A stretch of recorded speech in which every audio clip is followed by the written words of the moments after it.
Isso é mais um programa Anatomia do Poder.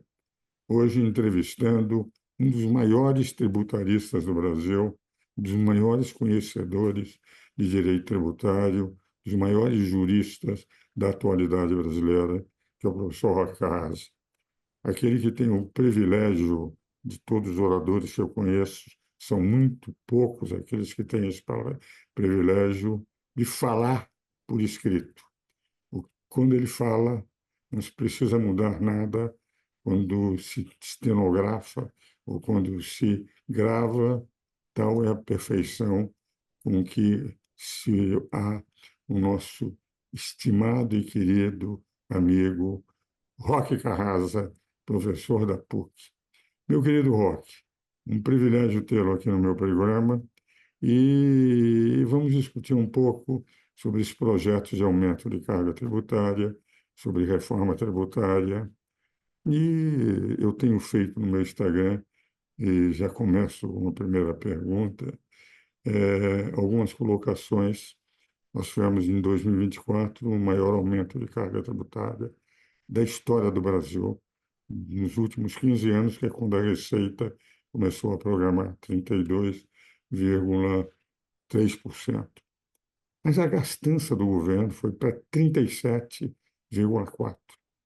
levando o Banco Central a ter esse aumento de juros, que evidentemente prejudica a economia, gera inflação, mas é o único instrumento para não permitir que a inflação estoure. Por outro lado, a apresentação do governo de que devemos ter uma isenção, o que me parece justo, mas talvez não seja o momento de isenção até R$ 5.000, tributando as empresas na distribuição de lucros e, por outro lado, tributando os juros de empréstimos de capital próprio, que quando o Fernando Henrique fez, tinha uma determinada razão. Dizia o Everardo Maciel que, em vez de tributar uma parte na empresa e outra parte na distribuição, era melhor tributar antes, que recebia sempre e antes, enquanto que, dividindo metade em metade, uma parte depois, nem sempre recebia a sua parte, e quando recebia, recebia depois. Por outro, os juros de capital próprio facilitam a empresa, porque se eu posso deduzir os juros de banco, mas posso conseguir juros de capital próprio, quando todas as empresas têm sempre mais de um sócio, nem todos têm a mesma posição financeira e emprestam aqueles que podem emprestar, era uma forma de reduzir, não permitindo que eles, como é o projeto, eu tenho a impressão que há alguns equívocos na matéria tributária, mas nada como ouvir que é um dos maiores especialistas sobre essas reformas que o governo está pretendendo fazer na área tributária de imposto de renda, já que também lançou um projeto que já foi aprovado em nível de Constituição, em nível de lei complementar, pelo menos um dos projetos inteiramente aprovado, o PL 68. Então, sobre esse quadro, meu querido Roque, queria que, para os nossos telespectadores, você colocasse a sua posição. Bom, inicialmente eu quero dizer que é uma honra para mim novamente participar do programa Anatomia do Poder que o senhor tão bem coordena. Procurando ser objetivo, eu diria que essa reforma peca pela base. Por quê? Porque não se levou em conta que a Constituição brasileira é rígida e, na medida em que tem força formal superior aos demais diplomas normativos, demanda para ser modificada a observância de processos especiais. Também, não se levou em conta que as normas jurídicas veiculadas em emendas constitucionais, em decretos, em portarias, em atos administrativos e assim por diante, somente valem enquanto se harmonizam com os grandes princípios consagrados na Constituição. São esses princípios que lhes dão sustentáculo, de modo algum é dado aos aplicadores desses atos normativos usar das suas idiosincrasias para corrigir o que, segundo supõe, na Constituição está posto de modo inadequado. Muito bem, já discutimos isso em outras oportunidades, mas não custa relembrar que, das várias propostas de emendas constitucionais tributárias que tramitavam nas duas casas do Congresso Nacional, acabou prevalecendo a PEC 45 de 2019, reformada, cujo embrião foi elaborado pelo Centro de Cidadania Fiscal e recebeu adminículos da PEC 110 de 2019.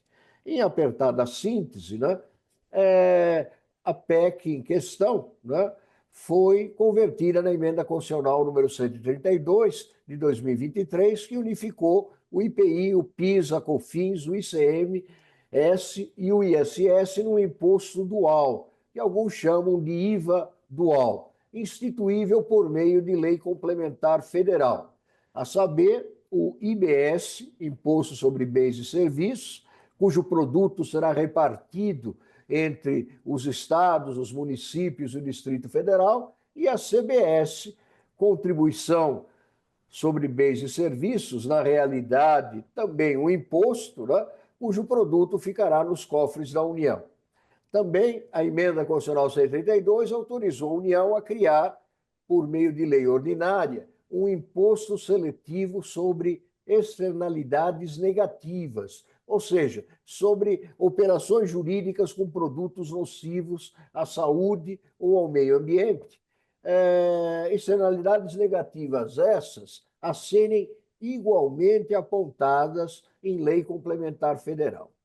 Muito bem, professor Ives. Segundo estou convencido, por trás desse quadro se encontra o propósito de desconstitucionalizar a tributação sobre o consumo, de modo a permitir que as garantias do contribuinte e as limitações ao poder de tributar naveguem ao sabor das conveniências do Tesouro ou das momentâneas razões de Estado. Infelizmente, a emenda constitucional 132 de 2023 fez com que prevalecessem as vontades de setores tecnocráticos, obcecados em resolver problemas fiscais, se esquecendo, como diria Carlos Drummond de Andrade, que havia uma pedra no meio do caminho, no caso, a Constituição, com suas limitações formais e materiais, implícitas e explícitas, que atendem pelo nome técnico de cláusulas pétreas, de pedra, irremovíveis por meio de emenda constitucional. Se bem que nos dias que ora correm, falar em cláusulas pétreas talvez seja raiar no ridículo, mas, de qualquer maneira, a Constituição é rígida, não pode ser reformada por inteiro, de acordo com a vontade de uma maioria episódica de deputados federais e de senadores. Também, professor, me parece que a reforma da tributação sobre o consumo mal esconde o objetivo de reforçar o caixa da União, seja aumentando a carga tributária, seja levando a efeito nova divisão da receita pública entre os demais entes federativos. Isso, no entanto, reflete a ideia de que somente a quebra de ditames constitucionais podia remover os obstáculos ao bom funcionamento da economia, o que, aprendi com o senhor, juridicamente não é possível. Há poucos instantes, o senhor falava da reforma da tributação sobre a renda, E estão, a meu ver, enganando os leigos quando dizem agora haverá uma isenção para quem ganha até R$ 5.000 por mês. Na realidade, o que houve apenas foi uma atualização da faixa isencional do imposto sobre a renda. Essa faixa não mudava desde 1996. Provavelmente, R$ 5.000 hoje tem menor poder de compra do que 2.500 há 15, 16 anos. Isso, evidentemente, não é dito. Então, o governo apregoa que finalmente está a cumprir uma proposta de campanha. Mas até aí tudo bem. O problema é que, com a pretensa perda de arrecadação, quer-se agravar a tributação dos super ricos. Eu sou o primeiro a concordar que um super rico, né, deve proporcionalmente ser mais tributado por meio de imposto sobre a renda do que alguém da classe média. Né? O problema está em definir o que é o super rico. Fala-se que super rico vai ser aquele que percebe mais de 600 mil reais por ano, o que dá pouco mais de 40 mil reais por mês. Ora, um salário de 40 mil reais por mês é um salário considerável, mas está longe de transformar quem o recebe num multimilionário. Até porque, não é, ninguém ignora que quem recebe um salário de 40 mil reais leva para casa uns 22, 23, 24 mil reais por mês, porque na fonte já há um desconto no imposto sobre a renda. Há outros descontos obrigatórios à guisa de contribuições sociais para a Seguridade Social. Ora, 22, 23 mil reais não tem o condão de transformar ninguém em um multimilionário. Então, me parece que o governo aqui novamente peca pela base na ânsia de aumentar a arrecadação. Também não é, fala-se absurdamente na tributação sobre a distribuição de dividendos. Ora, os dividendos, ao serem distribuídos, já sofrem a tributação dentro da empresa. Tornar a tributá-los implicará em bitributação, o que nossa ordem jurídica, salvo engano meu, não abona. Então, estamos percebendo que o Brasil vive aquele período de catástrofe. É como se o navio estivesse a afundar e, como determina, né, o Código Civil, numa hora de desespero como essa, vale tudo, né, até lançar a carga ao mar. Precisamos repensar essas absurdezes, né? Porque isso tudo virá contra, né? Aquilo que foi conquistado pouco a pouco, graças ao labor, inclusive, de juristas do seu nível intelectual. Como uma ideia puxa a outra, Nós estamos conversando, aliás, tudo o que disse o professor Carrasa no bloco anterior, eu estou rigorosamente de acordo. Mas como eu faço em todo o programa, de um comum amigo, que é o editor da Noesis, eu vou lhe mandar o livro Estado à Luz do Direito, da História e da Filosofia. Nosso Paulo de Barros Carvalho, que prefaciou o livro, e, ao mesmo tempo, é o editor dessa grande editora de livros jurídicos, que é a Noesis. Mas, continuando, e vou permitir fazer com que você, com a sua habilidade e a notória precisão em analisar os fatos e aplicar aos fatos a correta interpretação, é, dizer, entretanto, com um leve adminículo, que todo o problema reside de não controlar, em nível já de finanças públicas, os gastos. Nós passamos a ter as empresas estatais pela primeira vez dando prejuízo. O governo anterior deixou em caixa 54 bilhões de reais no superávit orçamentário. Primeiro ano, nós tivemos 200 e poucos bilhões de reais de déficit. Disseram que foi por causa dos precatórios, o que não é verdade. Que os precatórios eles ficaram em pagar num número de anos. No próprio ano, foram 30 e poucos bilhões de reais apenas pagos. As empresas estatais mudaram o seu orçamento, os seus estatutos. Antes só poderiam ter na administração pessoas tituladas, o que é normal, administradores de empresa, que tinham títulos, que tinham demonstração. E essas cláusulas foram tiradas e foi a tapetada de amigos do rei.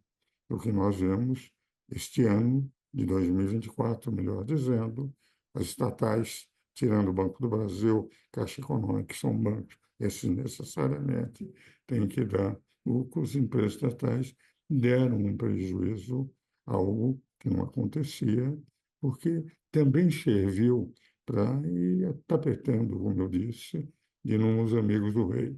Para isso precisam de mais receita. Por isso é que um gasto de 37,4 aumentar um PIB de 2 trilhões e 100 bilhões de lados, 4% do PIB para gastar, tirando da sociedade, é uma fortuna imensa. Porque são 2 trilhões e 100 bilhões de reais o PIB do Brasil. Então, como tudo que disse, eu estou rigorosamente de acordo, eu queria dizer que eu assino embaixo aquilo que o meu ilustre mestre e professor Roca Asa disse. E muito gostaria que continuasse o raciocínio que o amigo estava desenvolvendo no bloco anterior.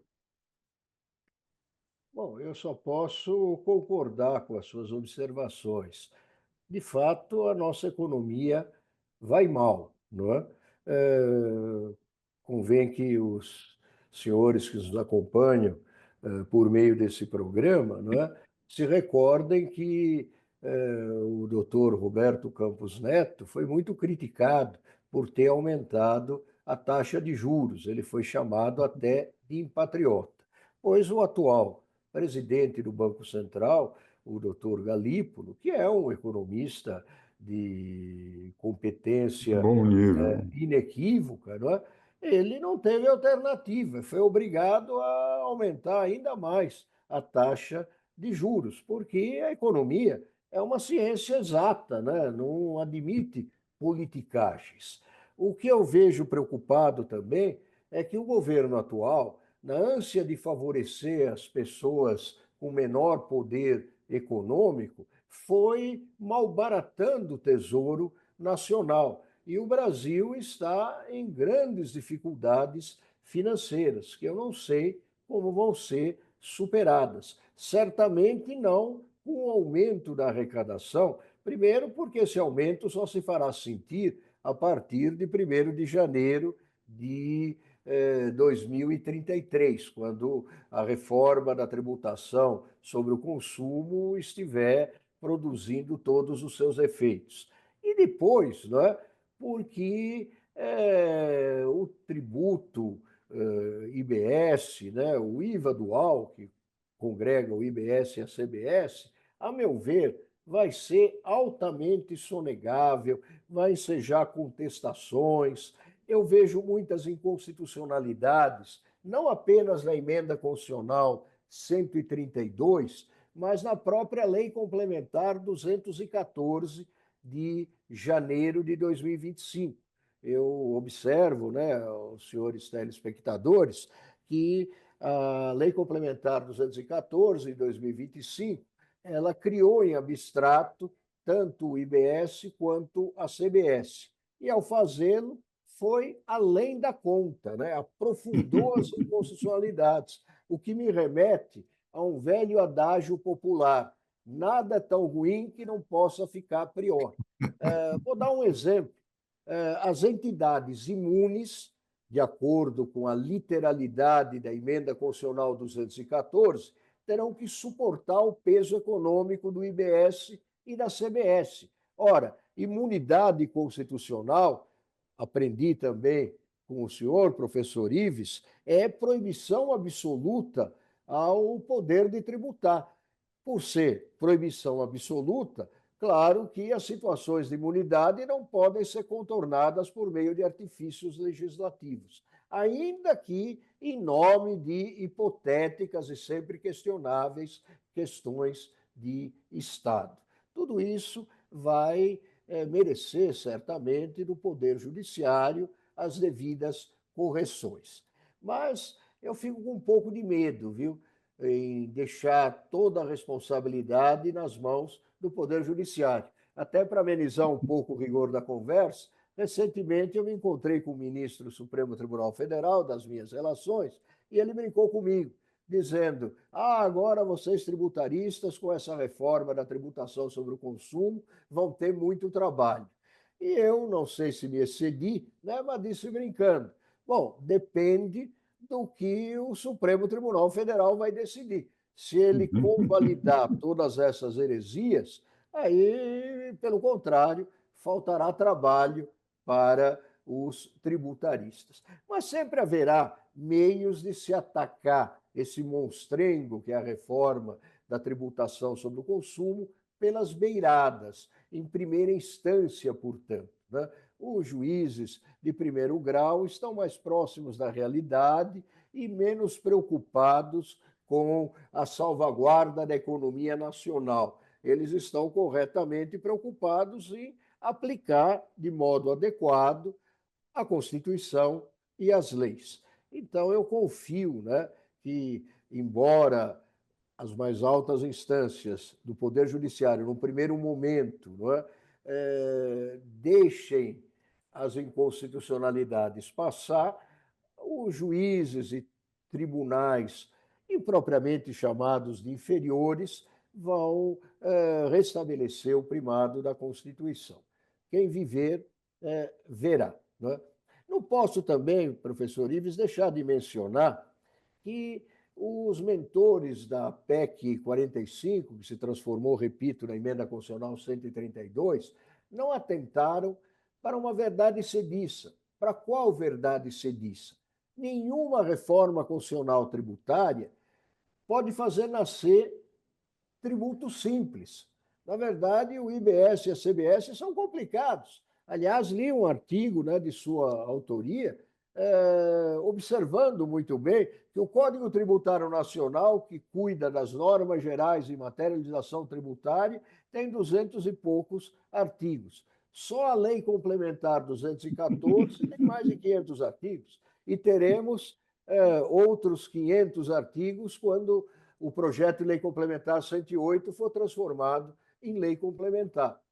Isso me faz lembrar um quadro que eu vi, né? Um professor escreveu no quadro 1 mais 1 igual. E aí ele faz todos aqueles cálculos, preenche 2 quadros para, afinal, chegar à conclusão que 1 mais 1 igual a 2. Né? Então, esses impostos agora, né, criados, né, estão longe de ser simples. Né?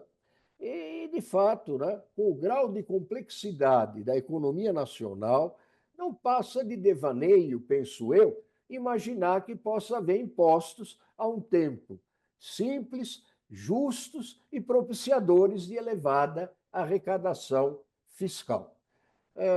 Deploro, né? Teríamos hoje condições de discorrer durante horas a respeito desse assunto, mas eu acompanho os seus programas e certamente outros pensadores, né, vão se manifestar a respeito. Mas também deploro, né, peço vênia para afirmar, que a Emenda Constitucional 132 previu a criação, por meio de lei complementar federal, de um comitê gestor com a incumbência de lançar, receber e distribuir o produto da arrecadação do IBS entre os estados, os municípios e o Distrito Federal.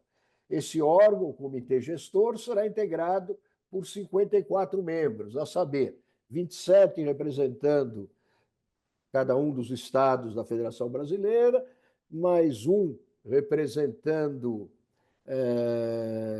Distrito Federal. o Distrito Federal. Na verdade, são 26 representando os estados e mais um representando o Distrito Federal, são 27. E os outros 27 representando os aproximadamente 5.500 municípios brasileiros. 1.571 municípios.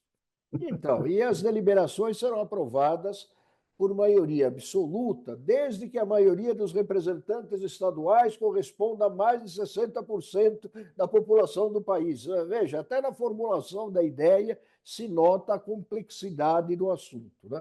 Bom, é fácil concluir que os estados, os municípios e o Distrito Federal ficarão à margem do processo de criação e cobrança do IBS, sendo transformados em meros destinatários do produto de sua arrecadação, o que é típico dos estados unitários, de modo algum dos estados federais, como o Brasil. Não é? E não bastasse isso, tais novidades, somadas a delegação ao Congresso Nacional de amplos poderes para, por meio de lei complementar, concluir a construção dos principais aspectos da reforma da tributação sobre o consumo, incentiva, por que não, a evasão fiscal, a informalização da economia e superonera, né, as atividades produtivas e de serviços, em especial as desenvolvidas